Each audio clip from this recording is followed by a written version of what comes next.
Ma mère m'a regardé droit dans les yeux dans le salon de la maison où j'avais grandi à Villefranche-sur-Saône, et elle m'a dit une phrase que je n'oublierai jamais. « Si tu épouses cette femme, tu n'es plus mon fils. » 9 ans plus tard, cette même femme, celle qui m'avait mis au monde, s'est présentée devant la porte de ma maison à Neuilly avec une liste de demandes griffonnées sur une feuille de papier.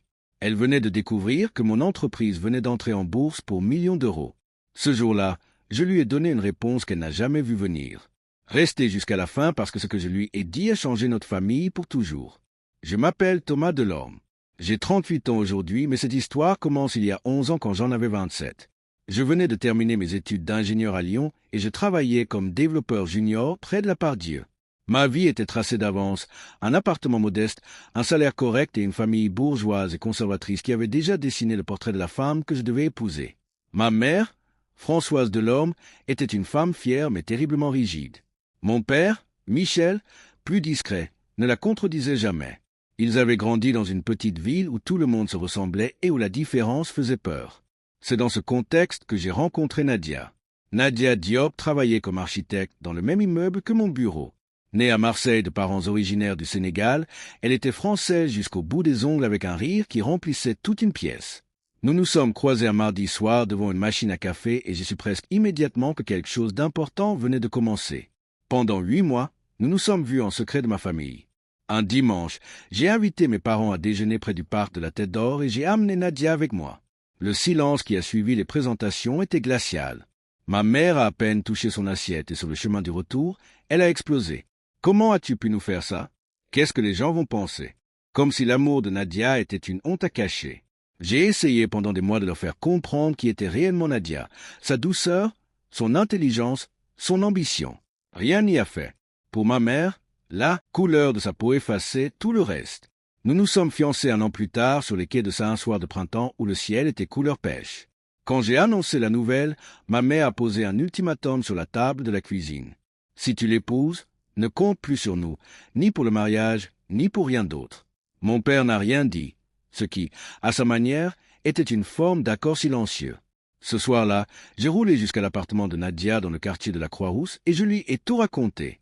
Elle m'a pris la main. « Thomas, je ne veux pas être la raison qui te sépare de ta famille, mais je ne veux pas non plus être un secret que tu caches. Choisis avec ton cœur, pas avec ta peur. » J'ai choisi Nadia. Notre mariage a eu lieu un samedi de juin dans un petit domaine viticole du Beaujolais, entouré d'amis proches et de la famille de Nadia qui m'avaient accueilli avec une chaleur que je n'avais jamais connue dans la mienne. La chaise réservée à mes parents au premier rang est restée vide toute la cérémonie. Personne n'est venu de mon côté à part ma tante Marguerite, la sœur de mon père. Après le mariage, le silence est devenu total, pas un appel, pas un message, rien pendant 9 ans. Les premières années n'ont pas été faciles financièrement. Nous vivions dans un petit 2 pièces à Villeurbanne économisant chaque centime. Nadia travaillait dur comme architecte et moi, je passais mes soirées à développer un projet personnel, une application de gestion logistique pour les petites entreprises. Née de la frustration de voir tant d'artisans perdre du temps par manque d'organisation. Nadia a toujours cru en moi, relisant mes présentations le soir, une tasse de thé à la main, m'encourageant à continuer. Nous avons eu 2 enfants, Élise, 3 ans après le mariage, puis Lucas, 2 ans plus tard. Nous n'avions pas grand-chose sur le plan matériel, mais nous avions tout ce qui comptait. Mon entreprise Novalogic a mis 5 ans à prendre forme entre nuit blanche et refus d'investisseurs. Je me souviens d'un rendez-vous à Paris où un fonds d'investissement m'avait rié en disant que mon idée ne marcherait jamais dans un pays aussi conservateur que le nôtre. Je suis rentré ce soir-là à Villeurbanne complètement démoralisé et c'est Nadia qui m'a convaincu de continuer en me répétant que les gens qui doutent de nous ne sont jamais ceux qui construisent en quelque chose. Puis nous avons signé un premier gros contrat avec une chaîne de distribution régionale, puis un deuxième, puis un troisième. L'entreprise a grandi doucement d'abord, puis de plus en plus vite jusqu'à employer une 40aine de personnes dans nos bureaux de Lyon. À aucun moment, durant toutes ces années, mes parents n'ont donné signe de vie. Pas même à la naissance d'Élise, pas même à celle de Lucas. Pas une carte postale, pas un appel pour un anniversaire.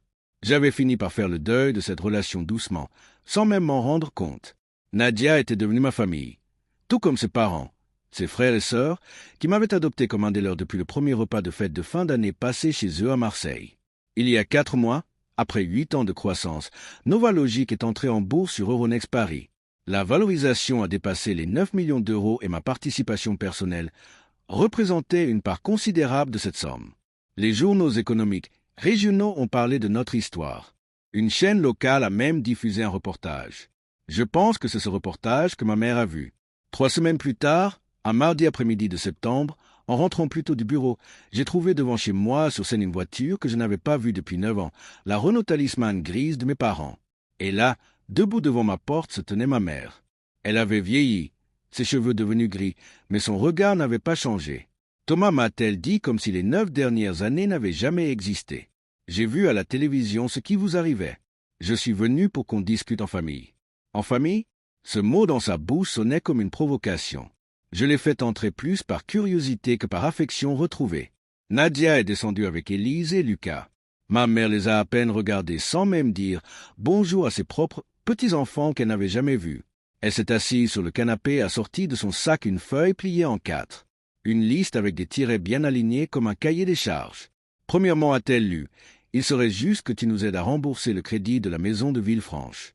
Deuxièmement, ta tante Élodie a besoin d'un capital pour lancer son commerce à Mâcon. Troisièmement, il serait normal que tu nous inclues dans le conseil d'administration de ton entreprise, ne serait-ce qu'à titre honorifique.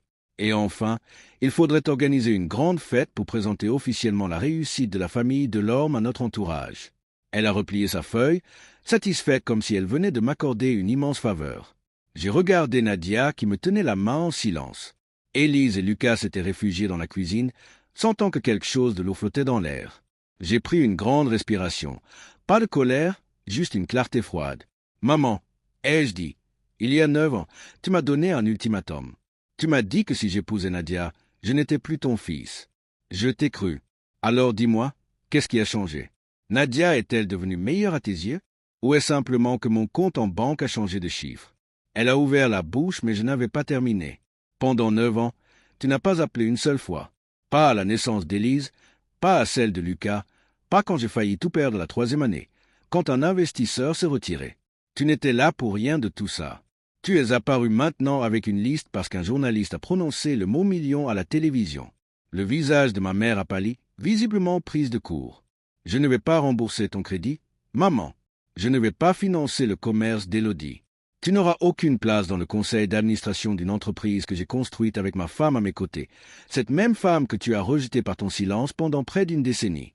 Et il n'y aura aucune fête pour présenter la réussite de la famille Delorme parce que la vraie famille, celle qui compte, elle est là dans cette maison. Elle s'appelle Nadia, Élise et Lucas. Ma mère s'est levée tremblante. Tu choisis cette femme contre ta propre mère une fois de plus. A-t-elle lâché la voix brisée? Non.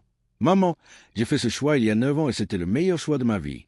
Aujourd'hui, je choisis simplement de ne plus laisser quelqu'un qui m'a abandonné pendant en revenir uniquement pour profiter de ce que j'ai construit. Ce n'est pas de la vengeance, c'est du respect envers moi-même, envers ma femme et envers mes enfants qui méritent mieux que des grands-parents qui ne les voient manquer que lorsqu'il y a de l'argent en jeu. Ma mère est restée silencieuse un long moment, entourée de photos de notre mariage, de nos enfants, de cette vie dont elle avait refusé de faire partie. Puis, sans un mot de plus, elle a pris son sac et sa liste froissée et elle est partie par la fenêtre. Je l'ai regardée monter dans sa Renault Talisman grise et disparaître au bout de la rue. Nadia m'a pris dans ses bras sans un mot pendant plusieurs secondes. « Ça va » m'a-t-elle finalement demandé. « Oui » ai-je répondu. Et pour la première fois depuis 9 ans, je le pensais vraiment. Depuis ce jour, mes parents n'ont plus donné signe de vie et ce silence ne me fait plus mal car j'ai compris une chose essentielle. La famille, ce n'est pas le sang, c'est celles et ceux qui restent, qui choisissent de rester dans les moments faciles comme dans les moments difficiles. Nadia m'a appris ce qu'était l'amour inconditionnel. Ses parents m'ont appris ce qu'était l'accueil sans condition. Mes enfants grandissent aujourd'hui entourés d'amour sans jamais connaître le poids du rejet que j'ai porté pendant des années. Nova Logic continue de grandir avec 2 nouveaux bureaux à Lyon et à Bordeaux et une équipe qui approche désormais la centaine de salariés. Mais la vraie richesse de ma vie, ce n'est pas les millions d'euros de l'entrée en bourse, c'est de rentrer chaque soir dans une maison remplie de rire, de voir Nadia sourire en préparant un bouillon pour toute la famille le dimanche, d'entendre Élise et Lucas se disputer gentiment pour savoir qui aura le dernier morceau de pain. Si vous vivez une situation similaire, si votre phare